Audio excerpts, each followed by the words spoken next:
नमस्कार दोस्तों। आज मुझे पत्रिका में एक न्यूज़ मिली। मैं आपको पढ़ाते जाता हूँ, सुनाते जाता हूँ और आप खुद स्वयं निष्कर्ष निकालिएगा कि इसकी क्या उपयोगिता हो सकती है। सत्याग्रह से संघर्ष। भारत में कई आंदोलनों में अनशन रहा कारगर। अन्ना हजारे से लेकर ममता बनर्जी तक कई बार मिली सफलता, कई बार असफलता भी। अनशन के अस्त्र से सरकारों को हिलाया, सत्ता को झुकाया। आप देख रहे होंगे कि हाल फिलहाल एक मुद्दा बहुत चर्चा में है, सोनम वांगचुक।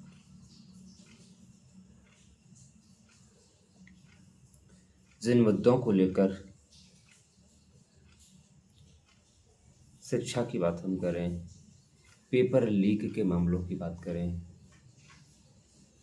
या फिर लद्दाख जम्मू कश्मीर में पर्यावरण संरक्षण जो बर्फ पिघल रही है वहाँ पर, इससे वहाँ के जो प्राकृतिक पर्यावरण है उसको कितना नुकसान हो रहा है।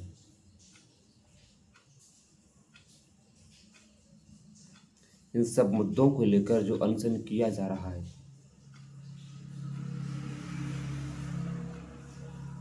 और इसी को लेकर सोनम वांगचुक अनशन कर रहे हैं।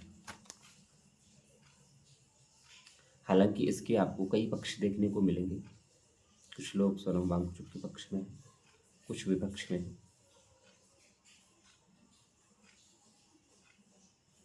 किसी व्यक्ति का पक्ष या विपक्ष में ये होना ये निर्धारित नहीं करता कि वह देश के प्रति कितना वफादार है या कितना वफादार नहीं है। अक्सर हमें ये मुद्दा देखने को मिलता है, पक्ष वाले विपक्ष वाले को देशद्रोही घोषित कर देते हैं, विपक्ष वाले पक्ष वाले को देशद्रोही घोषित कर देते हैं।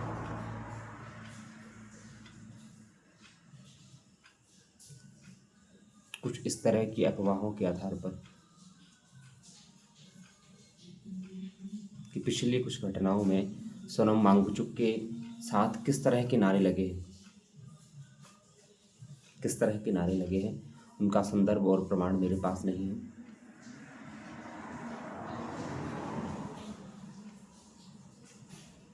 ये एक राजनीति का विषय है कि कौन किस पे किस तरह के आरोप लगाता है।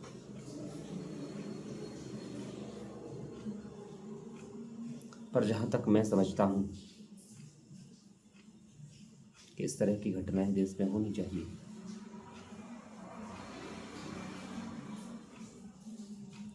शांतिपूर्ण तरीके से, सत्याग्रह के तरीके से, अनशन के तरीके से हमें अपने अधिकारों की मांग निरंतर रूप से करती रहनी चाहिए।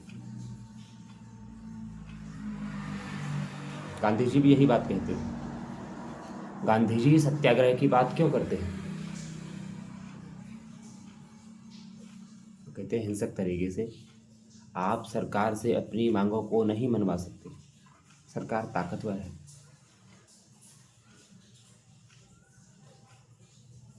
और दूसरी बात ये कि अगर आप हिंसक तरीके से मांग करेंगे,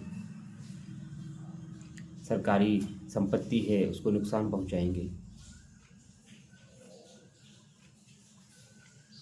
क्योंकि वह सरकारी संपत्ति आपके ही पैसे, जनता के पैसे से ही खरीदी गई है, जनता की ही संपत्ति है। तो ऐसी स्थिति में कहीं ना कहीं आप अपना नुकसान कर रहे हैं।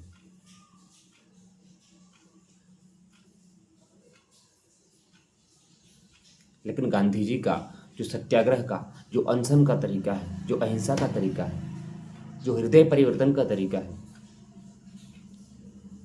ये अपने आप में बड़ा कमाल का है।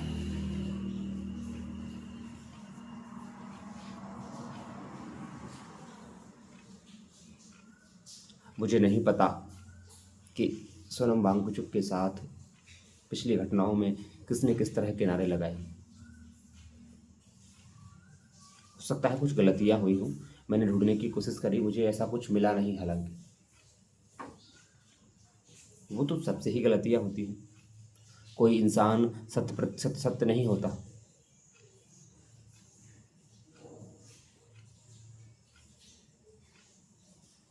क्या सरकार जब आई थी एक समय, उसने हर देश के नागरिक के खाते में 15 लाख रुपए जमा करने का वादा किया था, वो कर पाई? राम मंदिर में जो भी स्कैम हुआ है,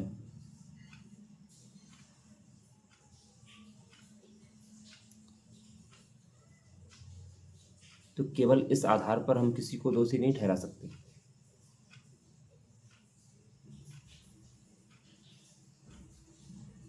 इतिहास में सबसे गलतियां होती हैं। अब मोदी जी को देखिए, उनके प्रारंभिक जीवन में क्या वो हमेशा से ही ऐसे ही प्रभावशाली नेता थे?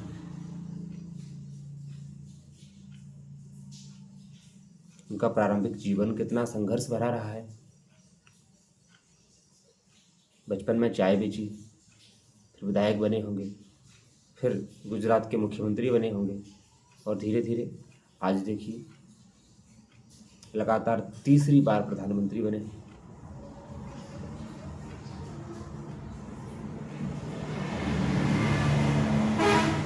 हमें ये ध्यान रखना चाहिए कि किसी भी व्यक्ति का मूल्यांकन हमें उसकी वर्तमान अस्तित्व के आधार पर करना चाहिए, न कि पास्ट के आधार पर, क्योंकि हर व्यक्ति अपने आप में निरंतर सुधार करता रहता है। खैर, ये एक अलग मुद्दा हो गया। अपन अपने इस टॉपिक पे आते हैं ताकि आप इस सत्याग्रह और अनशन के मुद्दे को समझ सकें। न्यूज से मैं आपको पढ़ते हुए बताता जाऊंगा ताकि चीज़ें आपको समझ में आए। जंतर मंतर पर आमरण अनशन पर बैठे पर्यावरणविद सोनम वांगचुक की गिरती सेहत के बीच दिल्ली पुलिस उन्हें उठाकर अस्पताल ले गई। ठीक है, सफदरगंज अस्पताल में भर्ती वांगचुक का अनशन अभी भी जारी है। ये न्यूज है, अपने ज़्यादा काम की नहीं है। काम की चीज़ ये है कि सोनम के पिता के आगे झुकी थी इंदिरा गांधी। 1984 में लद्दाख के समुदायों को अनुसूचित जनजाति का दर्जा दिए जाने की मांग को लेकर सोनम वांगचुक के पिता सोनम वांग्याल 5 दिन तक अनशन पर रहे। तत्कालीन प्रधानमंत्री लेह पहुंची, उनकी मांग को सुना, पूरा किया और 1989 में उस समुदाय को एसटी का दर्जा दिया।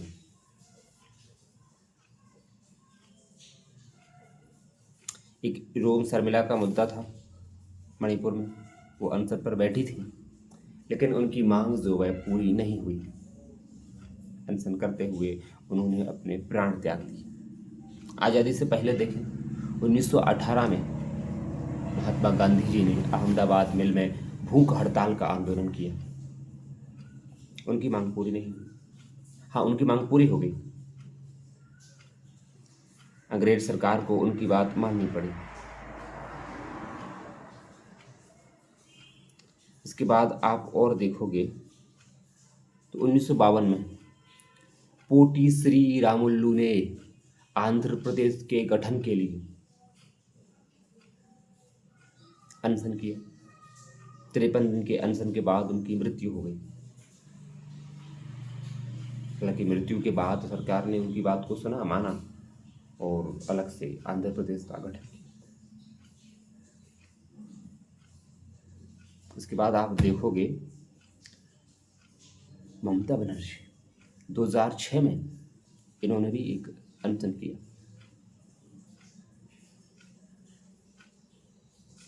उस अनशन के बाद राजनीति में इन्होंने अपना कदम रखा और एक बड़ी राजनीतिक बनकर, एक बड़ा राजनीतिक चेहरा बनकर सामने आया। इसने कई सालों तक पश्चिम बंगाल के मुख्यमंत्री के रूप में काम किया।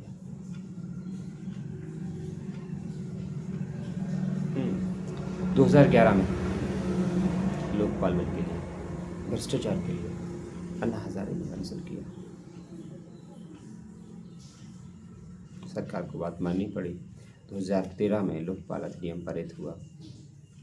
वर्तमान में लोकपाल देश के बड़े पदाधिकारियों, एक तरह से संवैधानिक पदाधिकारियों की जांच करता है।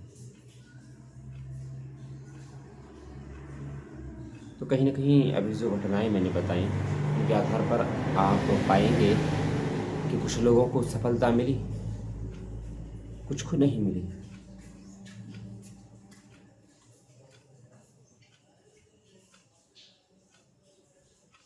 चूँकि मैं एक शिक्षक हूँ तो विद्यार्थियों से मेरा नाता ज़्यादा रहता है। इसी बात को ध्यान में रखते हुए मैं अब कहूँगा कि आप कोई पढ़ाई कर रहे हैं, ज़रूरी नहीं कि सबको नौकरी मिल जाए। देश में कितने लाखों करोड़ों विद्यार्थी प्रतियोगी परीक्षाओं का फॉर्म भरते हैं, सबकी नौकरी नहीं लगती, कुछ ही की लगती है।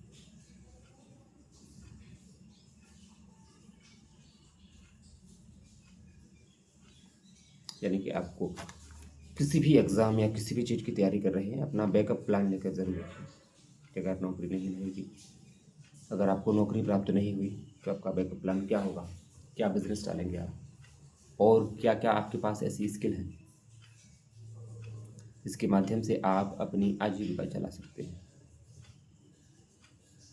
और हाँ, अगर आप अपनी स्किल पर काम करते हैं, अपने कौशल पर काम करते हैं, तो आप कभी भी बेरोज़गार नहीं रहेंगे। इस बात की मेरी 100% गारंटी है। वीडियो थोड़ा सा लंबा हो रहा है, इस मुद्दे पर और भी बहुत कुछ बात करनी थी। इसकी बात हम अगले पार्ट 2 में करेंगे, अगले दिन। तब तक के लिए धन्यवाद।